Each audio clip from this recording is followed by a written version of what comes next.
యూట్యూబ్లో చూసి ట్రై చేసిన కర్రీని మళ్ళీ యూట్యూబ్లోనే పెట్టబోతున్నాను. ఎప్పుడు డబ్బా నుంచి ఏం తెచ్చుకుంటామని చెప్పి ఇంట్లో ట్రై చేశాను. అదే పన్నీర్ బటర్ మసాలా కర్రీ. ఇలాంటి కొత్త రెసిపీలన్నీ సాటర్డే మాత్రమే ట్రై చేస్తాను. ఎందుకంటే నాన్ వెజ్ ఉండదు కదా, కర్రీతో మాకు ఇబ్బంది.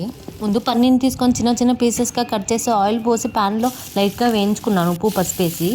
తర్వాత వేగాక పక్కన పెట్టుకొని సేమ్ ప్యాన్లో బిర్యానీ దినుసులు అండ్ ఆనియన్స్ వేసి ఎర్రగా వేయించుకోవాలి. ఈ గ్యాప్లో మనం ఒక కప్పులో కొంచెం కర్డ్, దాంట్లో ఉప్పు పసుపు కారం వేసి బాగా మిక్స్ చేసుకోవాలి. ఆనియన్స్ బాగా ఎర్రగా వేగాక అల్లం వెల్లుల్లి పేస్ట్ వేసి వేయించుకోవాలి. వెంటనే టమాటా పేస్ట్ కూడా వేసి ఆయిల్ మొత్తం పైకి వచ్చేంత వరకు ఉడికించుకోవాలి. మనం ఆల్రెడీ మిక్స్ చేసి పెట్టుకున్న పెరుగు పేస్ట్ని వేసి బాగా మిక్స్ చేసుకోవాలి. తర్వాత కస్తూరి మేతు, కావాలంటే వాటర్ అండ్ ఇంకా కారం ఉప్పు ఇలాంటివి యాడ్ చేసుకోవాలి. మసాలా మొత్తం గుజ్జుగా వచ్చాక పన్నీర్ పీసెస్ని యాడ్ చేసుకోవాలి. దాంతో పాటుగా 2-3 పచ్చిమిర్చి, అదొక డిఫరెంట్ ఫ్లేవర్ కోసం.